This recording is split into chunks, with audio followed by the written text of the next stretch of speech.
Was.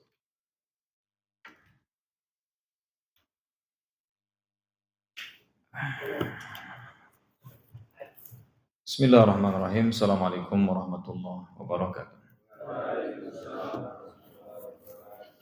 Alhamdulillah wa syukrulillah wa salatu wassalamu ala sayyidina Rasulillah wa ala alihi wa sahbihi wa mawalah wa la hawla wa la quwwata illa billah. Amma ba'd. Ayol ahibbah kaum muslimin hadirin rahimani wa rahimakumullah. Allah Subhanahu wa taala kembali memudahkan kita duduk bersama di majelis ilmu.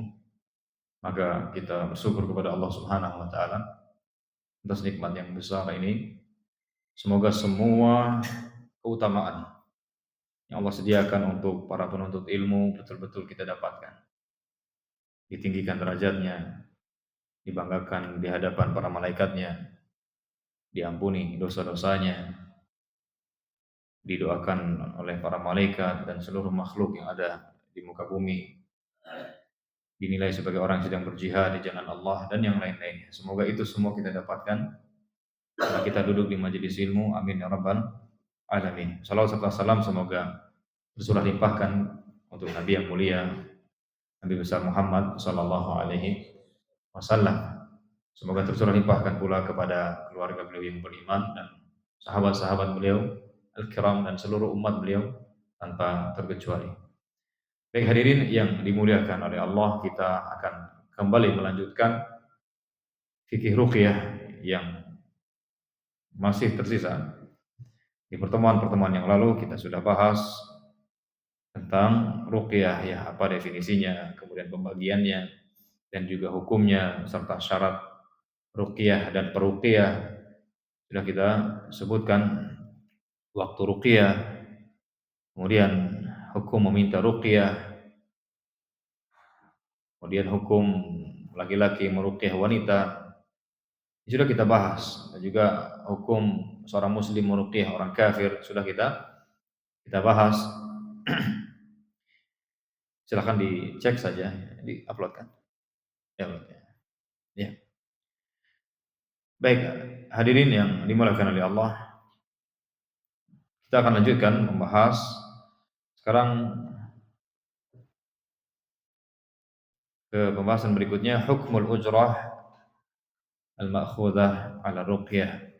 Hukum upah yang diambil dari ruqyah atau dari meruqyah.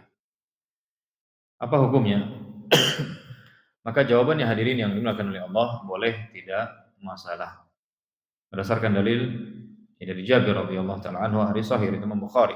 Hadisnya cukup panjang, di mana ada sejumlah sahabat, dan ini kita pernah singgung kalau nggak salah ayat hadisnya, di mana ada sejumlah sahabat mereka melakukan perjalanan ke kampung gitu ya, kampung-kampung atau ke pedalaman, kemudian mereka minta dijamu namun tidak dijamu.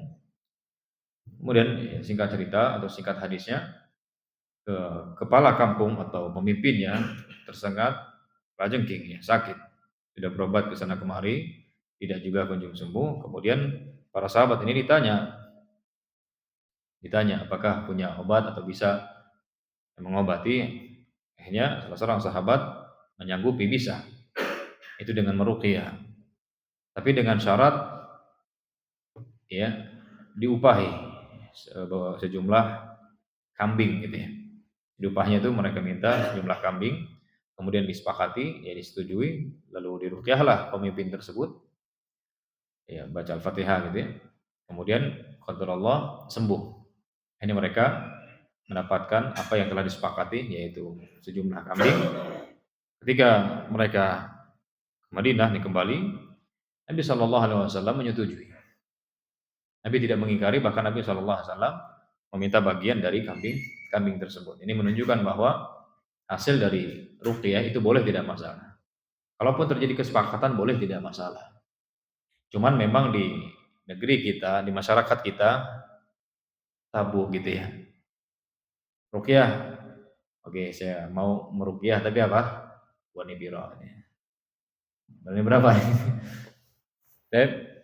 Atau dipasang tarif gitu ya. Dipasang tarif gitu. Ini untuk meruqyah. Di masyarakat kita tabu ya. Masyarakat kita tabu. Oke lah, tidak ada tarifnya. Tapi apa? Pas pulang biasanya dapat salam apa? Salam tempel gitu. Salam tempel itu ya. Apa hukum mendapatkan itu? Maka boleh, tidak masalah. Itu hadiah.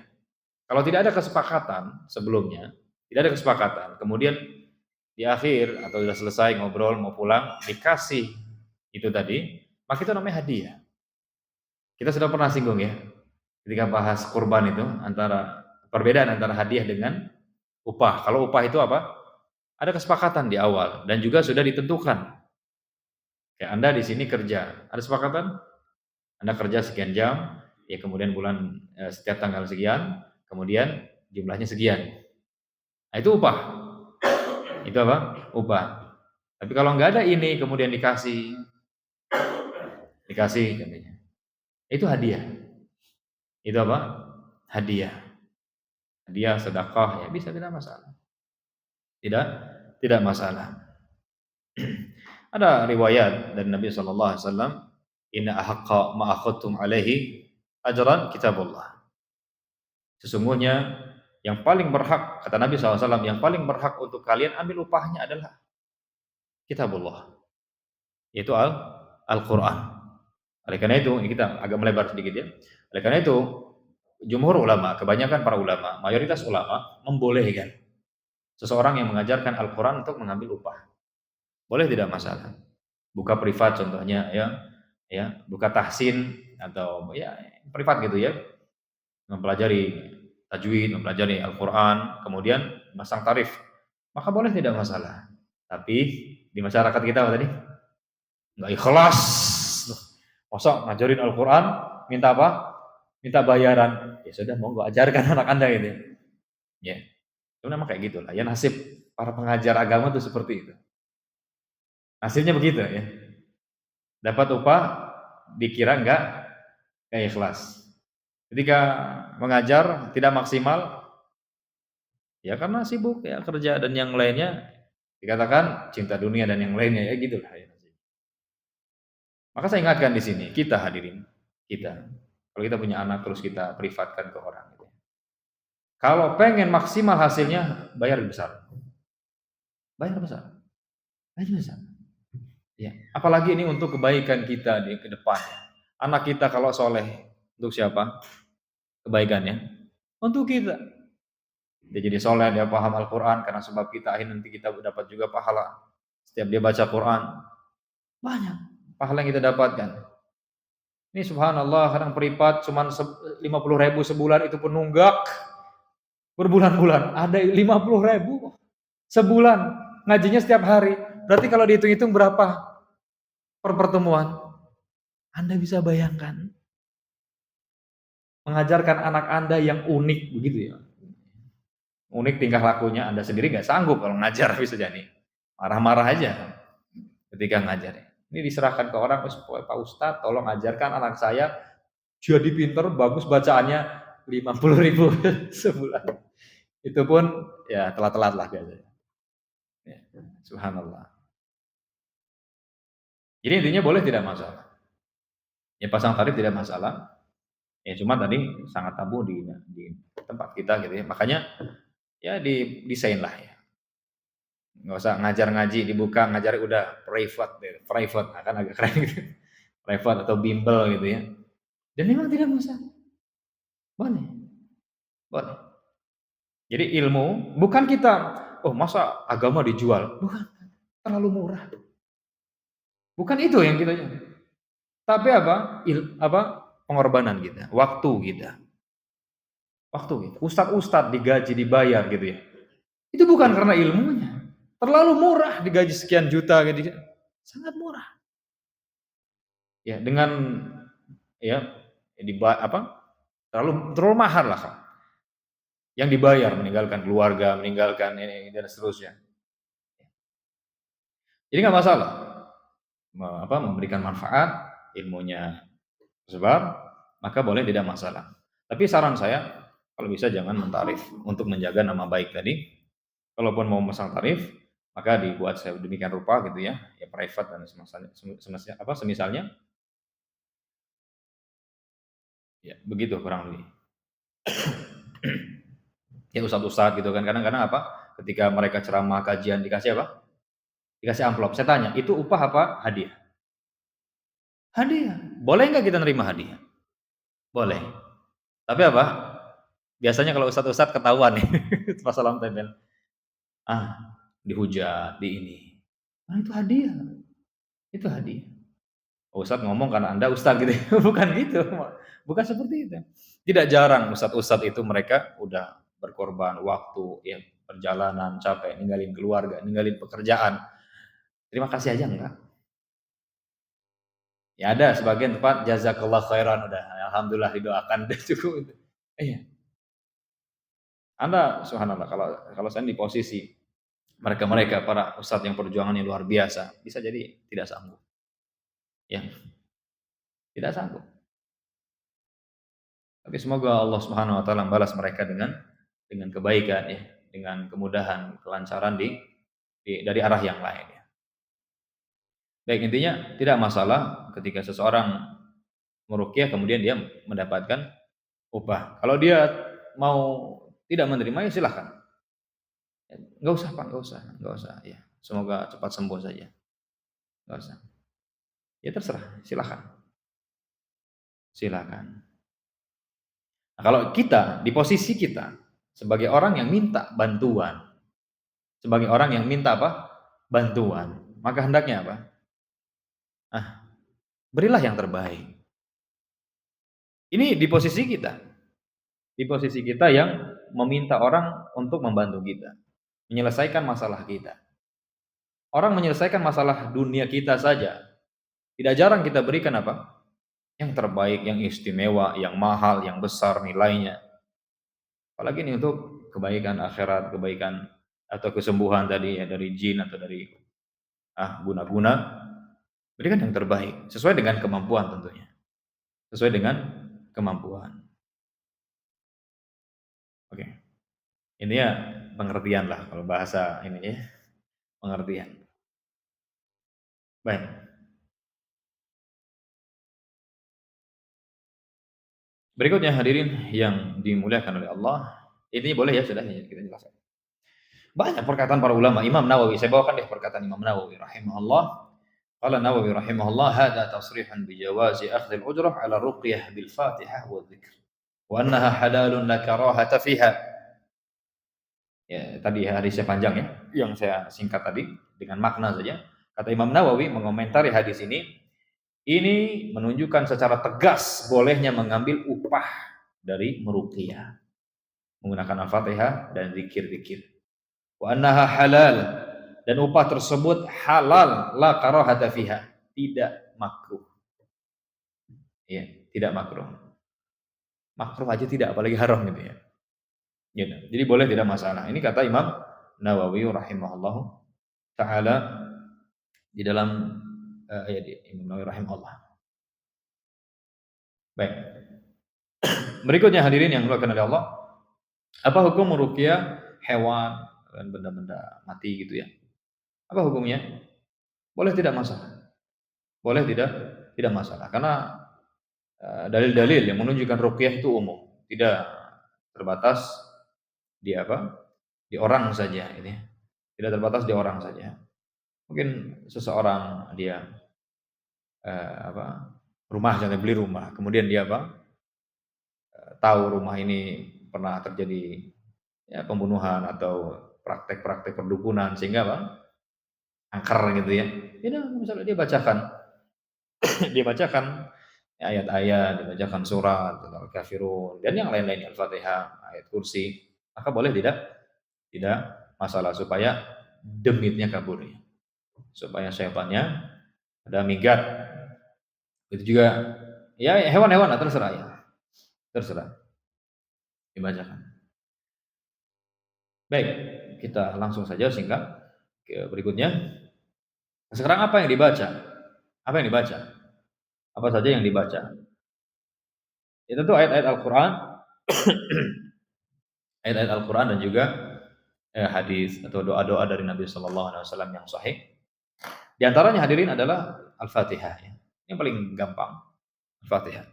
Kalau nggak hafal ayat-ayat yang lain, udah Al-Fatihah cukup. Dengan keyakinan, dengan iman yang kuat, dengan penuh harapan kepada Allah Subhanahu wa taala, baca Al-Fatihah. Di ini kan ke air barangkali ya, dibuka kemudian dibacakan Al-Fatihah. Ta'awudz bismillah Al-Fatihah. Bukan Al-Fatihah gitu ya. Ya dibacakan betul. Bacakan Al-Fatihah ya. Berapa kali ya terserah. Ganjil bagusnya. Sekali, 3 kali, 5 kali, 7 kali silakan. Kemudian nanti diminum atau diminumkan ke orang yang terkena gangguan atau disiram-siramkan. Gitu. Atau disiram-siramkan. Ini Al-Fatihah. Begitu juga ayat kursi. Ayat kursi. Allahu la ilaha illa huwal hayyul qayyum. Dan seterusnya dibacakan. Ini sangat luar biasa ya, bagus sekali. Begitu juga surat Al-A'raf ayat yang ke surat Al-A'raf 117 gitu ya. Sampai 121 bisa? Atau enggak usah ini lah ya, Al-Kafirun. Al-Kafirun. Kita yang simpel-simpel aja, yang mudah diingat saja. Tadi apa? Al-Fatihah. Terus ayat kursi. Kalau hafal 2 ayat terakhir surat Al-Baqarah. Qul ayyuhal kafirun. Qul a'udzu birabbil falaq, qul huwallahu ahad. Qul a'udzu birabbil falaq, qul a'udzu birabbin nas. Oh, udah diulang-ulang aja dah. Itu yang simpel aja itu. Diulang-ulang. Ini barangkali yang lain-lain lupa apa aja. Udah itu aja. Subhanallah. Ya. Jadi itu dibaca, diulang-ulang. Kemudian ditiupkan, bisa ditiupkan ke orang yang sakit, orang yang terkena gangguan, atau ke air kemudian diminumkan, bisa seperti itu. Kemudian bisa juga dengan doa yang dari Nabi Shallallahu Alaihi Wasallam. Contohnya Asallallahu Alazim Rabbal Arsyil Azim an yashfiyak. Kumohon kepada Allah yang Maha Agung, Rabb Arsy yang Maha Agung, semoga Dia menyembuhkanmu. Baca 7 kali. Bisa juga dengan doa Bismillah, Bismillah, Bismillah. Kemudian a'udzubillah wa qudratihi min syarri ma ajidu wa uhadir. Bisa juga ini kalau seandainya kita mau meruqyah diri kita karena sakit atau Allahumma rabban nas ishfi anta syafi la shifaa illa shifaa shifaan la yughadiru saqama. Waduh enggak hafal Ustaz, sudah pakai bahasa Indonesia aja. Doa sudah. Kita sudah sampaikan bahwa memang di antara syarat meruqyah itu pakai bahasa Arab. Tapi bagi yang mampu. Kalau bagi orang yang tidak mampu maka boleh pakai bahasa selain Arab tapi mudah apa? Bukan mudah, maksudnya dipahami. Karena ruqyah itu kan intinya baca Al-Qur'an, baca ayat atau doa. Doa. Itu maksudnya jadi mungkin dipegang kepalanya gitu ya. Ya Allah sembuhkan ini orang ini. Ya Allah sembuhkan si fulan ini ya Allah, ya dia orang ini. Bisa pakai bahasa Indonesia kah, bahasa yang lain kah? Banjar kah atau yang lain? Bisa. Berdoa intinya. Ini berdoa. Kalau memang tidak hafal doa-doa yang kita sebutkan di antaranya tadi. Baik. Itu di antaranya ya. Jadi, baca ayat aja lah tadi kalau memang enggak hafal. Baca ayat tadi. Mudah, insya Allah semua kita hafal. Ayat kursi hafal, Fatihah hafal, 4 kul hafal ya, qul ya ayyuhal kafirun, qul huwallahu ahad, qul a'udzu birabbil falaq, qul a'udzu birabbin nas. Hafal. Udah diulang-ulang. Diulang-ulang aja itu terus, diulang-ulang. Sampai sembuh ya. Atau sampai minggat jinnya. Sampai minggat jinnya terus. Kalau nggak bisa atau nggak sembuh sekali ya udah nanti 2 kali, 3 kali, terus 4 kali. Karena ini kan obat. Ini kan metode pengobatan dan biasanya atau tidak jarang ya, tidak jarang pengobatan itu tidak kena di awal kali praktek. Sehingga butuh beberapa kali. Jadi sudah saya ingatkan sebetulnya. Jadi jangan sampai ketika ada orang meruqyah kemudian nggak ngefek gitu ya. Jangan langsung, "Wah, ini ustadznya ini kurang ampuh." "Oh, ini ustadz ya ini ustadznya kurang paten lah."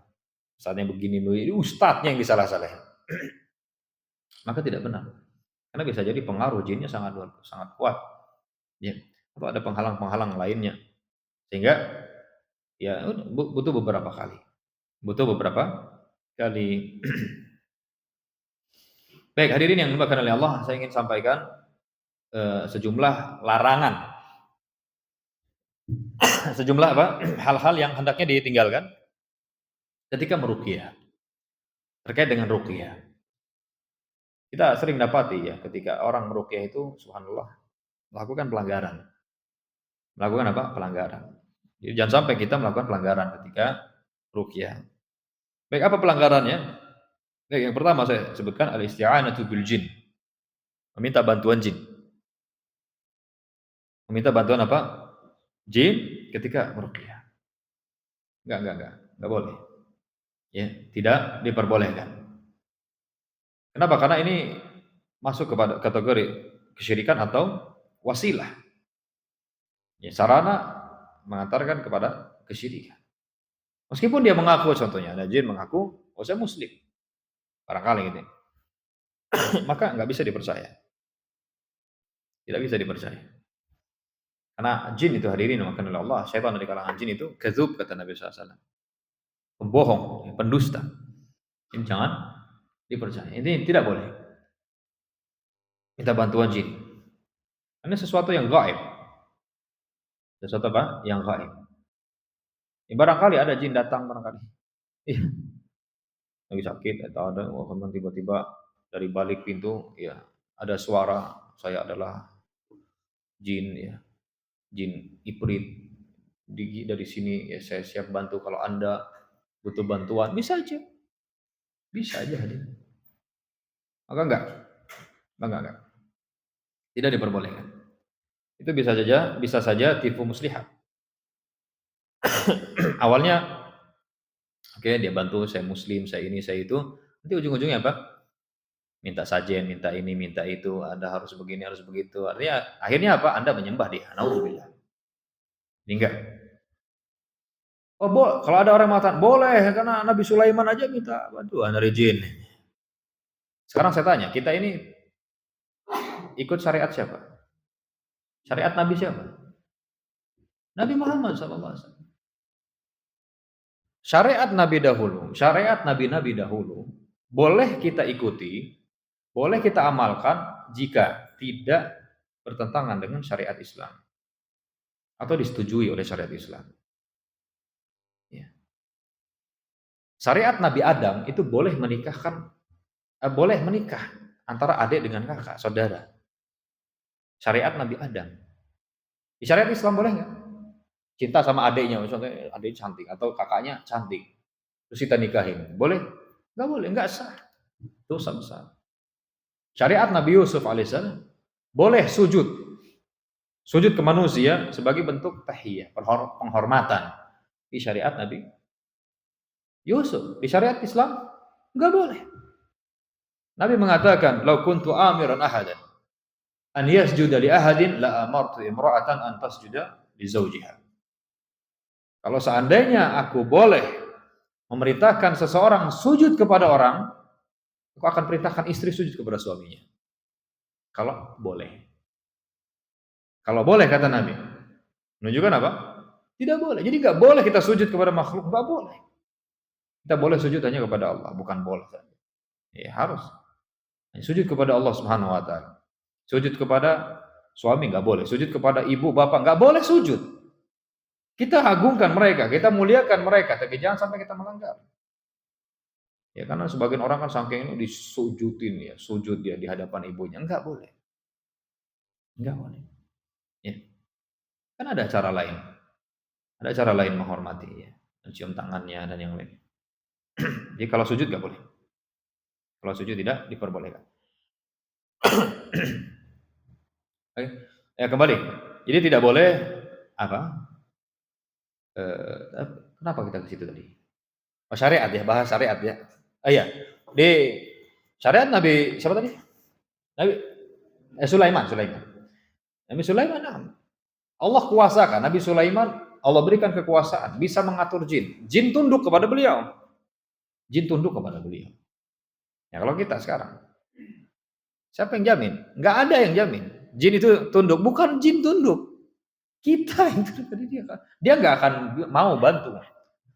Kalau tidak ada apanya, tidak ada imbalannya, tidak akan mau. Dan imbalan yang dia inginkan adalah akidah kita, tauhid kita. Ya, itu paling yang dia inginkan, dia incar dari kita. Tidak boleh. Ya, tidak boleh, haram meminta bantuan jin ketika meruqyah. Jadi kalau ada orang, oh tenang, ntar saya minta bantuan dulu ke khodam saya, kan ada dukun ini. Ya. Nah, berikutnya pelanggaran ketika meruqyah yaitu menghilangkan sihir dengan sihir. Menghilangkan sihir dengan apa? Sihir. Awas, awas. Orang tuh sihir. Wah, kena gangguan. Datang ke dukun. Ahli sihir juga. Akhirnya dihilangkan dengan sihir. Sihir dengan sihir, nggak boleh. Ya, gimana? Anda mau mematikan api, tapi apa? Anda siram dengan dengan minyak gitu ya? Ya nggak bisa. Itu kong kali kong saja jinnya. Ya, kamu udah, ya, udah kamu. Dia kan udah minta nih, minta bantuan ke jin yang lain gitu kan, atau ke dukun. Ah, ya udah, jadi udah tercapai tujuan kita, menghancurkan akidah dia. Udah nggak usah di ini lagi. Efeknya udah nggak usah diadakan lagi, udah hilangkan, udah jinnya kabur aja. Enggak, enggak. Ya, jadi menghilangkan, jangan sampai menghilangkan sihir dengan sihir. Ini di dalam hadis itu istilahnya nusyrah. Nusyrah, bukan nusyrah, nusyrah. An-nusyratu. Dia menghilangkan sihir dengan sihir.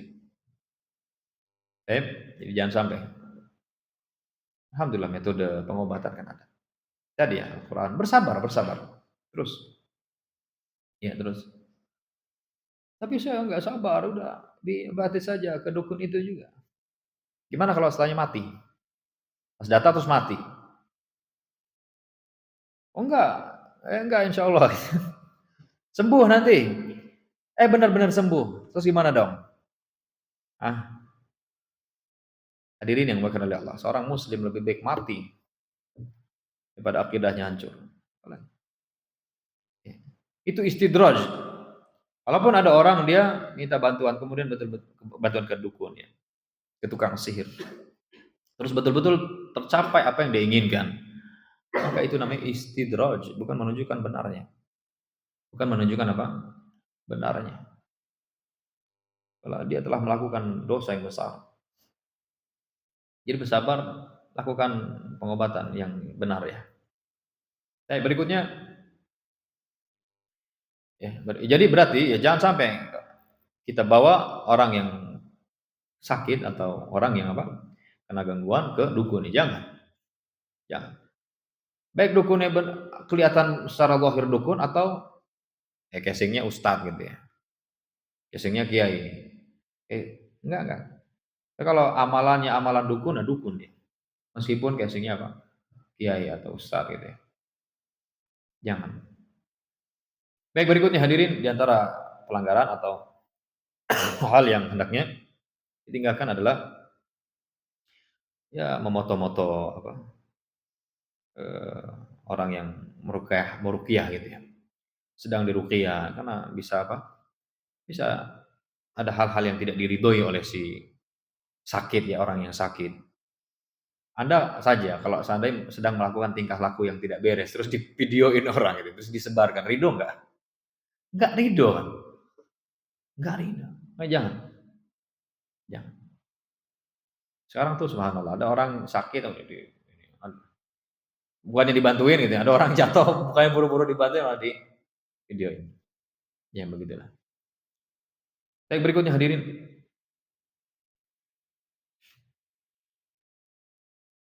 Pelanggaran berikutnya adalah berusaha menghilangkan sihir dengan mengencingi ya. Ada aja. Ya, ya ada. Ya, ada. Dia ada orang terkena guna-guna gitu ya. Udah dianukan ini aja, dikencingin aja. Enggak. Tidak boleh seperti itu. Tidak boleh. Ini maksudnya apa? Baik, supaya apa? Jinnya kabur gitu kan, kencingin gitu. Enggak. Jangan. Jangan dengan najisnya.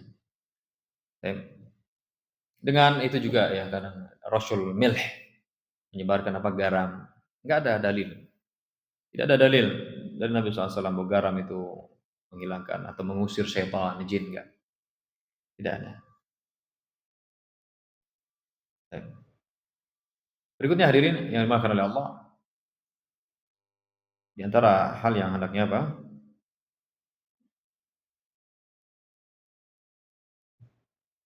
Di sini kitabatul ayatil Qur'aniyah wa ta'liquha ala raqabatil marid. Yaitu menulis ayat-ayat Quran kemudian digantungkan di leher orang yang sakit. Dijadikan jimat. Ini pelanggaran. Kita sering ya melihat anak-anak, ya kalau ayat betul. Kalaupun ayat, itu tidak boleh. Anak-anak biasanya ya dibuatkan gelang atau dibuatkan apa? Ikat pinggang itu. Ada apanya ya, pokoknya kain gitu kan. Di dalamnya itu apa? Tulisan-tulisan. Kalau betul itu ayat, tidak boleh. Kenapa? Karena itu ah, bisa menghinakan ayat. Apalagi anak-anak, ya kotor-kotoran dan yang lainnya. Kalau itu betul-betul ayat, tidak diperbolehkan menurut kebanyakan ulama. Kalau itu bukan ayat, dan biasanya bukan. Biasanya apa? Bukan. Raja-raja gitu ya, subhanallah, ini kemungkaran yang sangat besar. Berarti bukan menggantungkan diri kepada Allah Subhanahu wa taala, menggantungkan diri kepada benda tersebut. Menggantungkan diri kepada benda tersebut. Subhanallah hadirin. Menggantungkan diri. Contoh ada seseorang dia menggantungkan dirinya, hidupnya, keselamatan, keberkahannya di apa? Di kain ini dia bawa-bawa gitu, ditaruh di dompetnya, dia gantungkan keselamatan saya ini. Subhanallah. Ini tipu daya syaitan. Ya, tipu daya apa? Tipu daya syaitan. Jadi jangan sampai. Itu yang diinginkan syaitan.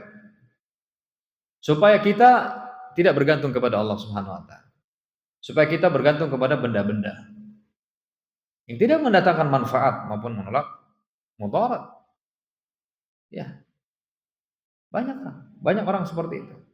Bahkan mungkin sebagian kita kerja di sini di Kalimantan, ya, terkenalnya Kalimantan masih banyak ini itu anu-ononya gitu kan. Kayaknya harus bawa bekal, harus bawa sesuatu untuk pegangan. Ya, untuk pegangan. Entah yang apa? Yang cincin lah, yang enggak sabuk lah, yang apa gelang lah, yang kalung lah, yang keris lah, yang apa bulu perindu. Ada apa lagi? Macam-macam. Raja-raja subhanallah menggantungkan diri ke situ. Perbuatan ini hadirin adalah perbuatan orang-orang yang diperangi oleh Rasul dahulu.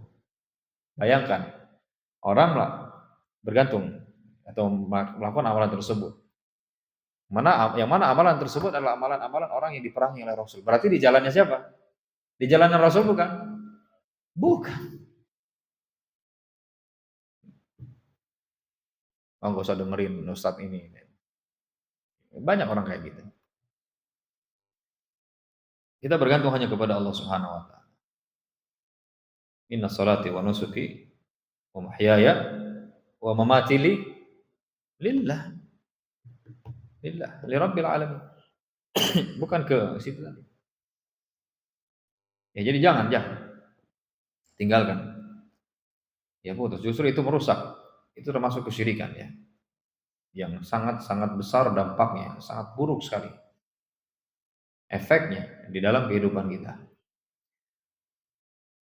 Baik, berikutnya hadirin yang dimuliakan oleh Allah.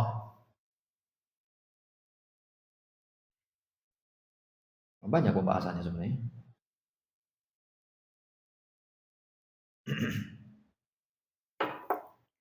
Baik. Apa hukum seorang peruqyah berbicara dengan jin? Kan kadang-kadang kita dapat ya, ada peruqyah sedang meruqyah, terus ngomong-ngomong tuh si jinnya. ngomong-ngomong, ngamuk-ngamuk gitu ya. Baik. Terus si peruqyah ini berbicara dengan interaksi dengan si jin tersebut. Apa hukumnya? Baik, hadirin yang dimuliakan oleh Allah. Kalau dalam rangka dakwah maka tidak masalah. Ya jin, ente muslim bukan? Saya kafir. Ente kafir itu kekal neraka kalau mati. Bawa ke ayat. Mau masuk Islam enggak? Makanya kita dakwahi dia. Dakwahi dia. Ya kayak kita dakwahin ini setan dari kalangan manusia lah. Iya. Dan ya gitu kan dia dakwahkan. Ente muslim apa kafir? Subhanallah. Kafir kata dia. Kita bawakan. Oh kafir ini kekufuran ya. Kekufuran itu dibenci Allah. Kalau mati di atas kekufuran kekal dalam neraka. Islam enak. Masuk surga, nikmat dan yang lainnya. Masuk Islam enggak? Enggak mau. Kelas. Berarti memang ya pengen dibasmi gitu ya. Jadi udah kalau gitu dibacakan ayat. Terus dibacakan. Kalau sebatas itu tidak masalah. Sebatas apa? Mendakwahi. Di luar itu jangan. Ingat hadirin, jin, syaitan dari kalangan jin itu adalah kadzub kata Nabi. Pembohong besar, pendusta kelas kakap. Jadi jangan sampai kita terkena tipuan dia.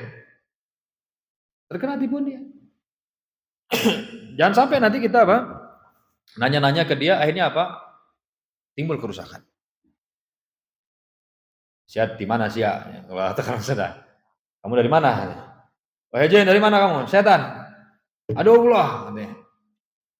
Terus dia, saya dari Gunung Anu.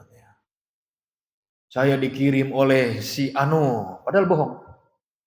Coba bayangkan, keluarga yang mendengar. Di mana keluarga ini tahu dengan nama yang disebutkan. Gimana kira-kira? Padahal bohong. Apa enggak didatengin orang yang dibawain golok gitu ya? Ini ribut. Padahal bohong. Atau dia pura-pura, atau dia mensyaratkan, oke saya mau keluar dari tubuh ini. Tapi sembelihkan ayam dulu. Oke, disembelihkan. Ya udah berarti apa? Berarti berkorban untuk setan. Tercapai, keluar dia. Ya udah tercapai. Kan tujuannya untuk merusak akidah. Untuk merusak akidah. Jadi sudah ini kan saja. Ya saya mau keluar tapi saya gini. Enggak keluar. Bacakan terus, bacakan. Ya, bacakan aja deh. Ya. Jangan dituruti. Yang gilanya lagi saya pernah sampaikan atau saya pernah ceritakan enggak ya?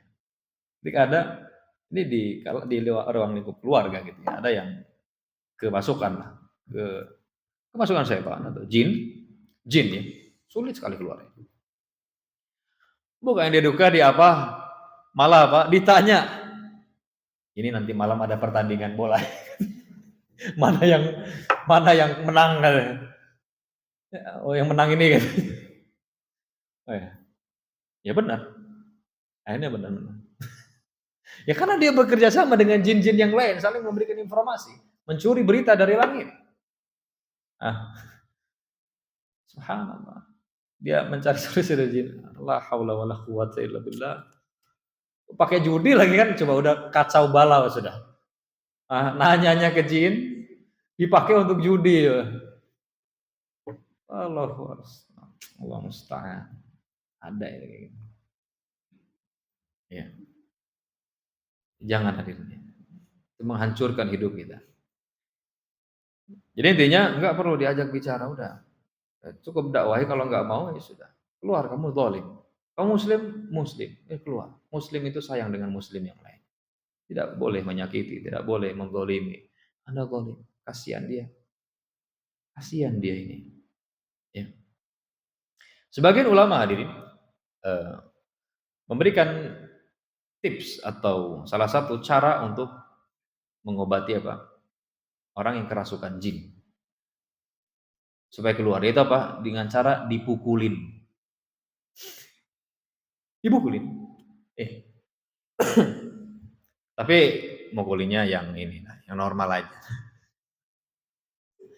Karena para ulama sampaikan, para ulama banyak sekali menjelaskan bahwa ketika seseorang yang kerasukan jin dipukul, yang sakit bukan yang kerasukan, tapi si jinnya. Yang kesakitan itu si jinnya. Sering kan kita lihat ketika orang kemasukan jin di ruqyah, kesakitan dia kan. Yang sakit itu bukan si yang kerasukan, tapi si jinnya. Tapi jangan sampai antum kroyok gebukin sampai bengap-bengap gitu. Padahal ya ala ini wajar aja lah. Pukul kayak apa tangannya kayak kakinya gitu ya. Bokongnya kayak gitu ya. Badannya seperti itu. Tapi cara yang lain dulu lah ya. Cara yang lain dulu. Cara yang lain. Ya itu seperti itu. Jadi ini fatwa para ulama. Fatwa para ulama seperti itu. Lihat, karena dia kesakitan. Baik. Kemudian hadirin, iya salam. Apa saya nggak sana sini? Jangan. Karena udah kebiasaan ke sana. Baik. Kita lanjutkan di pertemuan berikutnya. Ya intinya simpel ya, intinya sebenarnya banyak masalah itu banyak. Intinya ketika meruqyah itu tadi ya, bacakan. Mungkin ambil air. Kalau ada daun bidara, ambil daun bidara, dibejek-bejek gitu ya, masukkan. Kemudian dibacakan Al-Fatihah, ayat kursi. Kemudian apa? Disiramkan, disuruh minum. Kalau air matang lah ya. Antum ini air matang. Air galon gitu tumpahin baru di ini kan daun bidara. Gitu. Terus bersabar. Bersabar. Dan usahakan ketika meruqyah kondisi tempat itu benar-benar real, bersih. Bukan real, steril dari foto-foto ya dari gambar-gambar makhluk bernyawa karena malaikat mau malaikat maut. Malaikat rahmat itu tidak mau mendekat. Ya, tidak mau apa? Mendekat. Terus bersabar, enggak bisa sekali udah. Ya, mungkin capek perutnya udah istirahat. Antara ini lagi terus mencari buhulnya. Baik, ya gitulah kurang lebih. Wallahu a'lam bishawab. Insyaallah kita lanjutkan di pertemuan berikutnya dengan pembahasan yang lainnya. Wallahu a'lam bishawab. Sallallahu ala nabiyina Muhammad wa ala alihi wa sahbihi wa baraka wasallam. Assalamualaikum warahmatullahi wabarakatuh. Waalaikumsalam.